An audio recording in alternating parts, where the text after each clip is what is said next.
Hello everyone, and welcome to another Daily Objective and another Freedom Friday.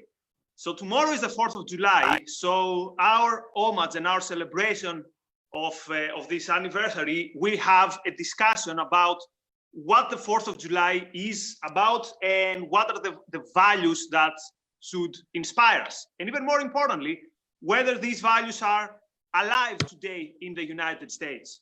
So our guests today are one of my usual co-hosts, Gloria Alvarez, commentator and political activist in Latin America. Hi, Gloria. Hello, Nikos. How are you? It's a pleasure. I'm good, thanks. It's a bit of a heat wave in Athens, but otherwise well. And also Douglas Carswell. Douglas is one of the most consistent voices defending ideas around freedom and defending ideas around what we call classical liberalism in the UK. Douglas, hi, and thank you very much for being here. Hello, Nikos. Hello, Gloria, and hello to your audience. Lovely to be here. Thank you very much. So in the last month or so, the United States have been in a deep introspection. And the issue of racism, of race relations and racism is again very high on the agenda. And the discussion by one side of the argument is that United States has, let's say, an original sin. And this original sin is racism and injustice and inequality. And they claim that this original sin has put its signature from the very founding of this country. So they would say that we question this idea that there's much to celebrate in the history of this country, because the history of this country has been full of this injustice from the very start. However, there's this other voice that says that no, it's because of the founding principles of the United States that the gross inequality and the gross violation of individual rights, which was slavery, was managed to be finally abolished. So what's your take on all that, Douglas? I think tomorrow, July the 4th, is a wonderful occasion to celebrate. It's the 244th birthday of the birth of, I think, the greatest republic that's ever existed. I think the United States of America, when they broke away from us Brits, they went on to do something quite remarkable. As Calvin Coolidge, their 30th president, said, it wasn't just a new country, it was a new way of running a country. It marked the establishment of a nation along new principles. And just look at the achievement of the United States. They created a republic around about the time the French created a republic. France is now on its 5th version because they've been so unsuccessful. Think of all the republics around the world that have floundered and failed since. Not the United States. The United States has created an incredible achievement, not just politically, but in terms of science, economics. Just think of it in these terms. What is the one country around the world where tens of millions of people want to go and live and become citizens? It's the United States. It is the most extraordinary achievement. Now, that's not to say it's flawless. Of course it's not. I think it's only fair to say that the United States hasn't always lived up to its founding principles.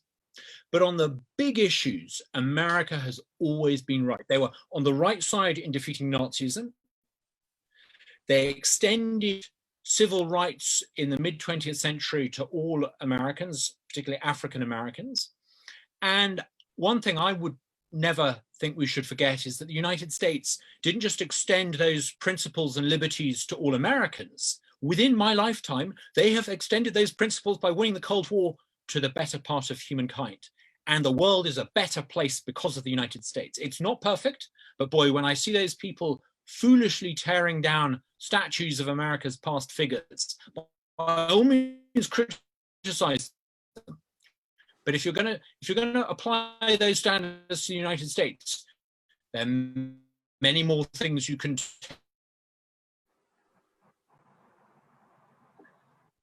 tear down here in Britain or in many other countries, Americans that bite in the world. Right, Douglas, we lost you a bit. We lost a bit your connection. So I'll get back to you in a second when we manage to get you back. Gloria, are you with us, or is it my connection which is bad? No, I also lost Douglas for a little bit there. Can you hear me? Okay, so it's Douglas. Okay, so I'll get to you. One aspect of the American Revolution and of the principles of the United States that is often overlooked is what a big impact it had in other countries and in other revolutions. So if you see, for example, the lyrics of the Greek national anthem, the whole version of it, at some point it mentions the impact of George Washington and the impact of these ideas. Now you are fighting the good fight in Latin America, and your, let's say, founding fathers are people like Bolivar, and these people were also claiming that they were indeed influenced by the ideas of the United States. However, in the last, let's say, 70 years, in Latin America, among big parts of the population, the image of the United States is not seen as someone with inspiring ideas, is mostly seen as a country which, it interferes within the politics of Latin America, and specifically within the left. The United States is mostly the personification of evil rather than the personification of these ideas. So what role do the values of the United States and what we call Americanism play in the struggle for freedom in Latin America? Yeah, and let me give a little bit of historical background, because there was a very classical liberal push within Spain. Ortega y Gasset writes about this in a book called The Unvertebrated Spain. So Spain chose to be more feudal, it chose to be more monarchical, it chose to have this lack of social mobility and state mercantilism, and completely abandon a tradition of free markets, of individual mobility within a society where you could actually come from the poverty up. But there were marvelous examples of people within the Spanish tradition who actually inspired the founding fathers of the United States, like the School of Salamanca. So the School of Salamanca, which from whom Cervantes was very keen of, it reminds us that liberty is the most precious treasure of them all. And Spain tried to have a way more parliamentarian constitution in 1812, but it failed. So we did have some people like Simón Bolívar, Juan Bautista Alberdi in Argentina, José Cecilio del Valle in Guatemala, and of course, José Martí in Cuba, who were very fond of rescuing this tradition, and they would get along with the messages of the founding fathers. Because what I find that is very impressive about the United States, it was that it was the first time in history where the individual it was written down for the first time in history that the individual was not a subject of the government. He was not a slave or a servant of the government, but that on the contrary, the individual in himself and herself is someone that has intrinsic rights that you don't need anyone else to renounce to anything to have, including the pursuit of your own happiness. And that is, I think, a milestone for humanity, because it was for the first time written down that we all are equal. Of course, using the word created, because we were still centuries before, discovering evolution, DNA, and that part of our history as humanity. But it is established that we are all equal in treatment, equal before the law, of the values of liberty. So even if the United States was founded with slavery, which was the norm in the entire humanity for all of its history, the slavery was the norm.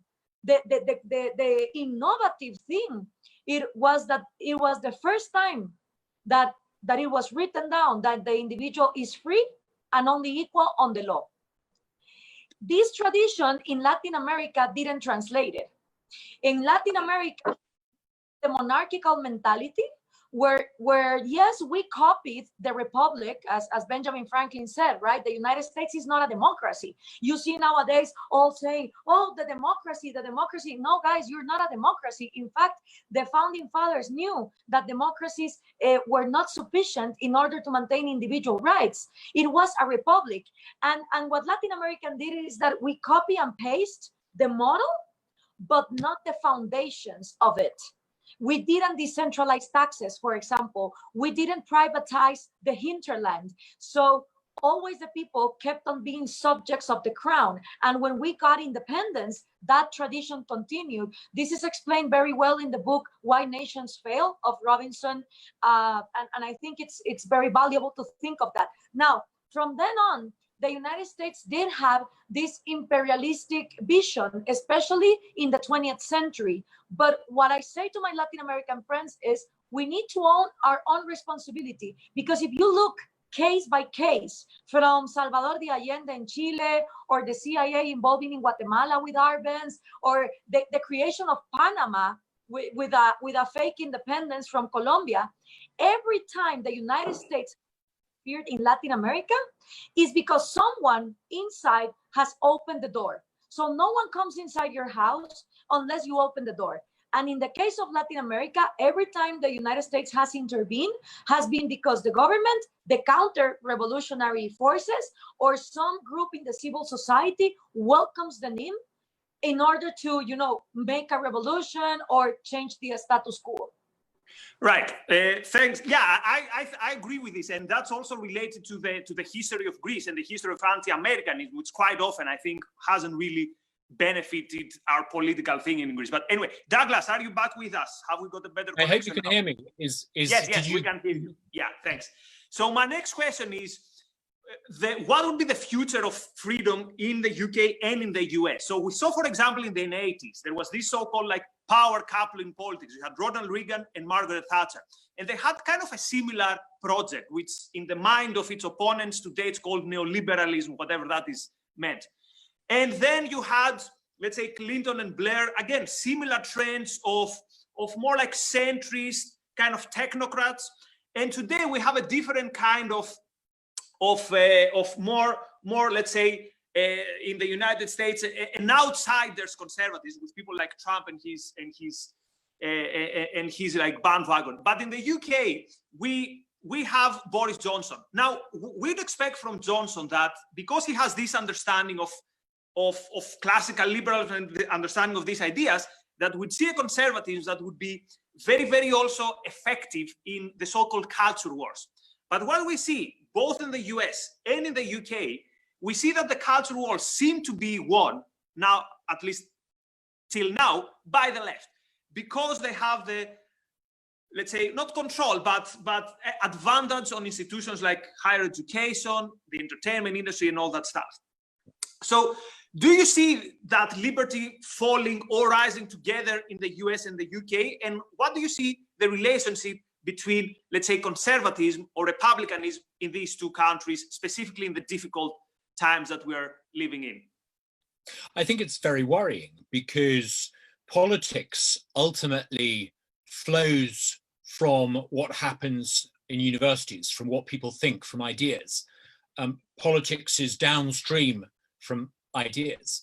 When Margaret Thatcher and Ronald Reagan had that amazing partnership where they brought economic liberty to their own countries and they helped extend it around the world, they were influenced by people like Milton Friedman and Hayek, who had come before them. And they were, if you like, the consequence of free market ideas and thoughts.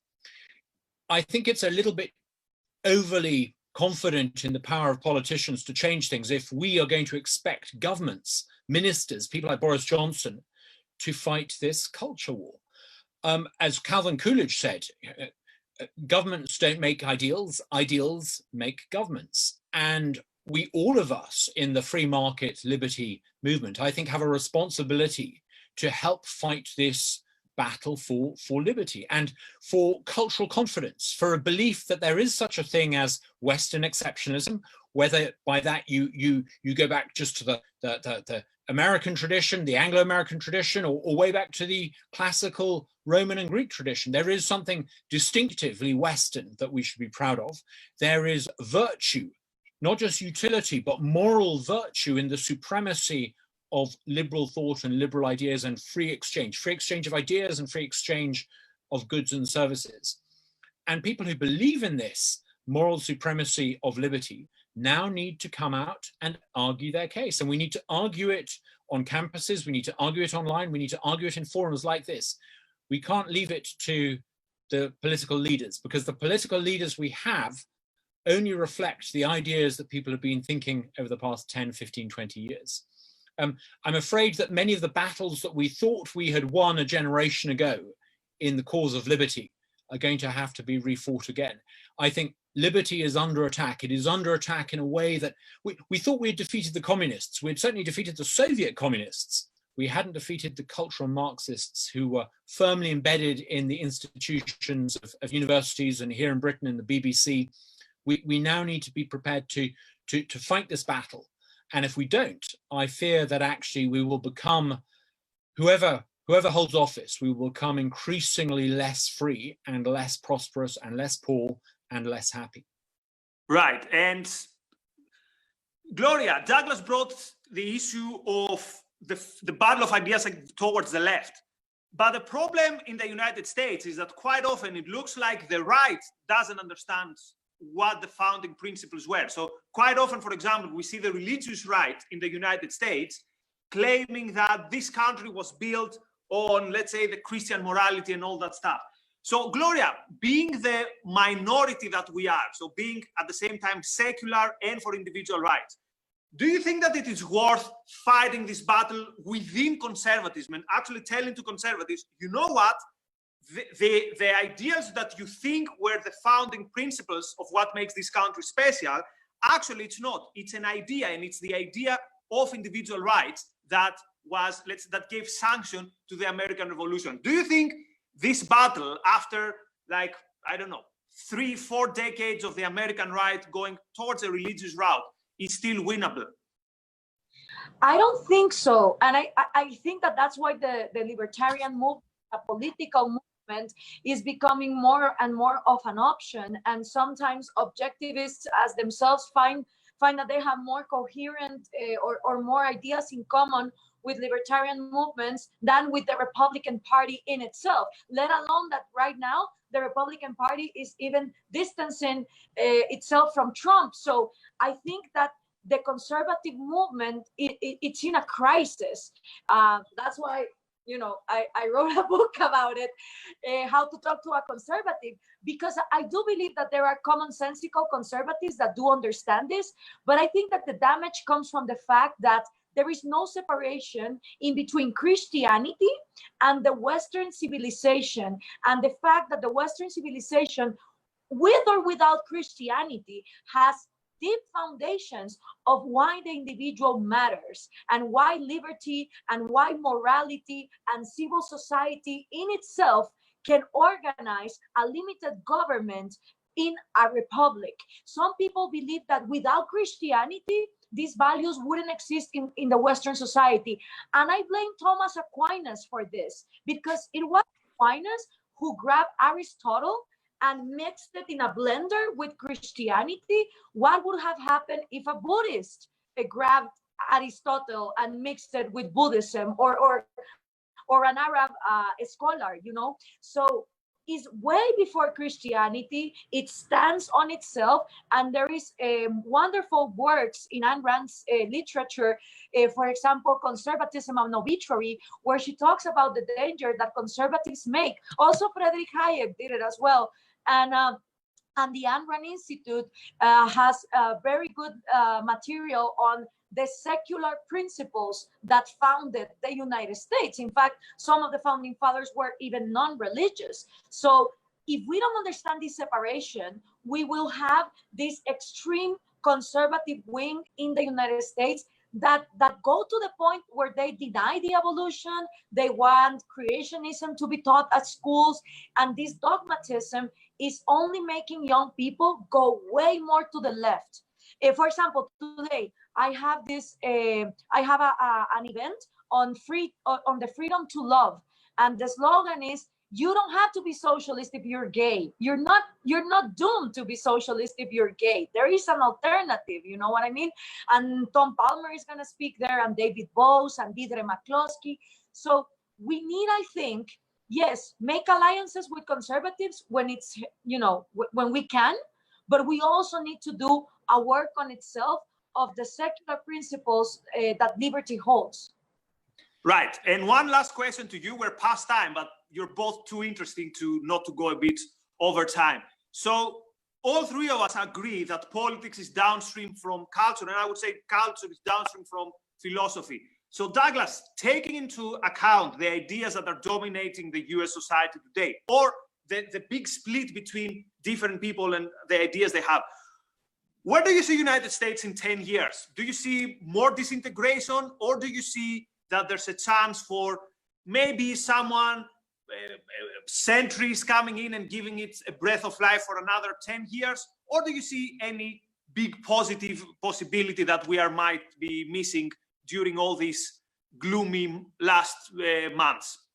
The question is to both of you. I'll start with Douglas and then I'll go to Gloria. I have unbounded confidence in the ability of America to bounce back. There have been many, many times when people have assumed that America was finished. And in the mid-1930s, things looked pretty catastrophic. In the 1960s and 70s, when race relations were really pretty grim, much, much worse than they are today, things looked pretty awful. If America stays true to the founding principles, I have absolute confidence in the ability of America to bounce back. You know, America has got this extraordinary ability to correct itself. It put Andrew Jackson in the White House, for goodness sake. If you think Donald Trump may be sometimes questionable judgment, imagine what Andrew Jackson or Lyndon Johnson might have been like if they had had Twitter accounts. America can correct itself. It stays true to its founding principles. I don't think religion is our opponent here, or rather, I don't think traditional religion is America's problem. I think the problem that America has to grapple with is this secular, radical religion of the woke. It is a religion for people who don't believe in God, who have a moral code that unfortunately doesn't believe in redemption, and it has a system of virtue signaling and the purchasing of indulgence that, and it in a pre-modern sense, organizes society into a sort of a pre-Enlightenment hierarchy. America needs to come to terms with this woke cult, and I think it will do if it sticks to its foundational principles and embraces this idea that everyone in America, whether you came to America in the Mayflower or you arrived there last week by clambering across the border, you can, if you stick to those principles, become an American and build a better America. And I think if it sticks true to that, it will get through this. Good. Gloria, do you share this powerful optimist message? I actually completely agree with Douglas. Whenever we think that we are doomed and we're living the worst of times, we just need to look at history. The best way of understanding what the future can hold is going to the past and learn its lessons. And I agree that these are not the worst times. There have been worse things than Trump in the White House and these radical movements. And I also think that the United States is not only a value to the Americans, but to every single person, at least that's my experience in Latin America, who have lost their freedoms and who are now fighting for the United States not to get lost in these ways. And I do believe that religion needs to be where it needs to be, which is in the right of every human being to believe what they want to believe and to have the religion that they need to have, as well as this woke dogmatism. Both religion and dogmatism and Marxism needs to stay out of the government and out of the state and out of a will to politicize things that should not be politicized and be forced upon others, but it's part of the realm of the individual rights, you know, to believe whatever you want to believe. Yeah, and the way to fight bad ideas or false ideas is with good ideas and true ideas, which is what we've been trying to do here. That's why I also encourage people to help the Ayn Rand Center and help Raz in the good work that he's doing. So, Douglas and Gloria, thank you so much.